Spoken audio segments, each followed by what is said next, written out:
নমস্কার, আপনারা শুনছেন উত্তরের কণ্ঠ। উত্তরের কণ্ঠ থেকে আমি প্রভাত বসাক, তুফানগঞ্জ, কোচবিহার। পশ্চিমবঙ্গের রাষ্ট্রপতি শাসন জারির সুপারিশ করেছেন মাননীয় রাজ্যপাল সিবি আনন্দ বোস মহোদয়। তিনি দাঙ্গাপীড়িত মুর্শিদাবাদ সফর শেষে কলকাতায় ফিরে এই সুপারিশপত্র কেন্দ্রীয় স্বরাষ্ট্র মন্ত্রণালয়ে পাঠিয়ে দেন। প্রথমে তিনি মুর্শিদাবাদ সফরে যেতে চাননি।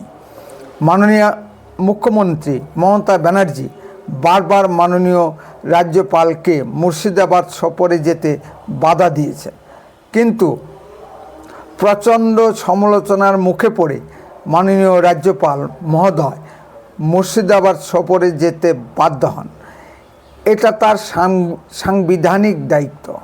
আমরা দেখেছি পশ্চিমবঙ্গের পূর্ববর্তী রাজ্যপাল মাননীয় ধনখড়জি 21-এর নির্বাচনে সন্ত্রাসের ফলে ঘরছাড়া মানুষদের সাথে আসামের আশ্রয় শিবিরে দেখা করতে গিয়েছিলেন। তখনও তৎকালীন রাজ্যপাল মহোদয় রাজ্য সরকারের পক্ষ থেকে প্রচণ্ড সমালোচনার মুখে পড়েছেন।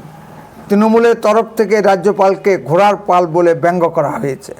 তবুও মন্দের ভালো যে বর্তমান রাজ্যপাল মহোদয় সংবিধানকে মর্যাদা দিয়ে মুর্শিদাবাদ গেছেন।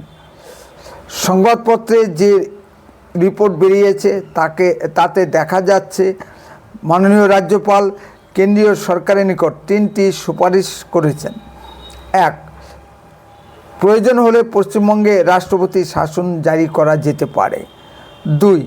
মুর্শিদাবাদ দাঙ্গা নিয়ে একটি তদন্ত কমিশন গঠন। 3. সীমান্তবর্তী জেলা হিসেবে মুর্শিদাবাদে বিএসএফের চৌকি সংখ্যা বৃদ্ধি করতে হবে। সুপারিশপত্রগুলির এক এক করে আলোচনায় আসি। প্রয়োজন হলে রাষ্ট্রপতি শাসন জারি করা যেতে পারে, তার মানে এখনই রাষ্ট্রপতি শাসনের প্রয়োজন নেই। কথাটির ভিতর আইনের প্যাঁচ আছে। রাজ্যপাল বলেন এখনই রাষ্ট্রপতি শাসন জারি করতে হবে না, তবে রাজ্যপালের এই রিপোর্টে আমরা সন্তুষ্ট। এখনই হয়তো রাষ্ট্রপতি শাসন জারি করা হবে না, তবে ভবিষ্যতে কাজে লাগবে। ভবিষ্যতে পশ্চিমবঙ্গে যদি আরও এ ধরনের ঘটনা ঘটে, তবে পশ্চিমবঙ্গে রাষ্ট্রপতি শাসন জারি করা যেতে পারে। তার একটি উদাহরণ হয়ে থাকলো। দ্বিতীয় প্রশ্নটি, তদন্ত কমিশনের কোনো স্টেপ আমরা দেখতে পাচ্ছি না। বিভিন্ন সংবাদপত্রে যে রিপোর্টগুলো বেরিয়ে আসছে তার চেয়েও ভয়ঙ্কর অবস্থা হয়েছে মুর্শিদাবাদের গ্রামাঞ্চলে বসবাসরত হিন্দুদের উপর।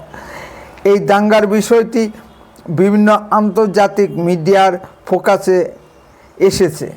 মাননীয় মমতা ব্যানার্জি যতই শাক দিয়ে মাছ ঢাকবার চেষ্টা করুন না কেন,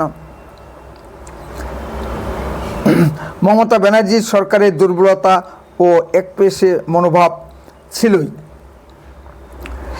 যার ফলে এত বড় একটি দাঙ্গা সৃষ্টি হতে পেরেছে। 3 নম্বর পয়েন্টে থেকে বলতে পারি, মানুষ বিশেষ করে হিন্দুরা পুলিশকে আর বিশ্বাস করতে পারছে না। পুলিশের নিষ্ক্রিয়তায় দাঙ্গা সৃষ্টির অন্যতম কারণ। এখানে রাজ্য সরকারের ভূমিকাও উল্লেখ করা প্রয়োজন। দীর্ঘদিন ধরেই তৃণমূলের মুসলিম নেতৃত্ব বিভিন্ন ধরনের উস্কানিমূলক বক্তব্য দিয়ে যাচ্ছিল। রাজ্য সরকার কোনো আইনি ব্যবস্থা নেননি। মুর্শিদাবাদের ভরতপুরের এমএলএ হুমায়ুন কবির হিন্দুদেরকে হুমকি দিয়ে বলেছিল যে মুর্শিদাবাদের 30% হিন্দুদেরকে কেটে ভাগীরথীর জলে ভাসিয়ে দেওয়া হবে। হুমায়ুন কবিরের বিরুদ্ধে মমতা ব্যানার্জি কি কোনো আইনি ব্যবস্থা নিয়েছেন? নেননি। ফিরহাদ হাকিম সিদ্দিকুল্লাহ চৌধুরী, কলকাতা হাইকোর্টের এক উকিল মুফাক্কিরুল ইসলাম অনবরত উস্কানিমূলক বক্তব্য রাখছেন। কেন্দ্রীয় ওয়াকফ বিল নিয়ে তাদের আন্দোলন থাকতেই পারে, গণতান্ত্রিক পদ্ধতিতে আন্দোলন তাতে কোনো আপত্তি নেই। এখানে হিন্দুরা কী দোষ করলো? আন্দোলনের নামে হিন্দুদের বাড়িঘর লুটপাট কেন? ওয়াকফ প্রপার্টি থেকে কারা লাভবান হয়েছে? ওয়াকফ প্রপার্টি থেকে দরিদ্র মুসলিমদের কি কোনো লাভ হয়েছে? যদি কিছু লাভ হয়ে থাকে তা হয়েছে বিরহাদ হাকিমের মতো মুসলিম নেতাদের। মাঝখান থেকে মরল পুলিশ। শমশেরগঞ্জের 2 জন পুলিশ অফিসারকে সাসপেন্ড করা হয়েছে। নেতারা করল বান্দরামি আর মরল পুলিশ।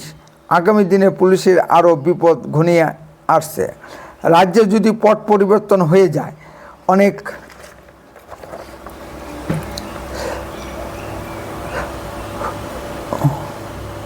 অনেক পুলিশ বিপদে পড়বে। তাদের হয়তো পেনশন বন্ধ হয়েও যেতে পারে। সুতরাং আমরা আশা করব পুলিশ যেন আইন মেনে কাজ করেন। উত্তরে কণ্ঠ সর্বদাই বাস্তব ও সত্য কথা বলে। আরও এ ধরনের ভিডিও পেতে দয়া করে এক্ষুনি চ্যানেলটিকে সাবস্ক্রাইব করুন। পুলিশেরও এরাম। আপনার মূল্যবান মতামত কমেন্টে লিখুন। যদি ভিডিওটি ভালো লেগে থাকে তাহলে অন্ততপক্ষে 10 জনের মধ্যে ভিডিওটি শেয়ার করুন। উত্তরে কণ্ঠ দেশের কথা বলে, দশের কথা বলে। আপনার চোখ রাখুন উত্তরে কণ্ঠের পর্দায়। আপনার অঞ্চলে ঘটা কোনো ঘটনার ভিডিও সরাসরি এই হোয়াটসঅ্যাপ নাম্বারে পাঠান। আমরা তা গুরুত্ব বুঝে প্রচার করব। বন্দে মাতরম, ভারত মাতা কি জয়। খুব শীঘ্রই ফিরে আসছি নতুন কোনো ভিডিও নিয়ে।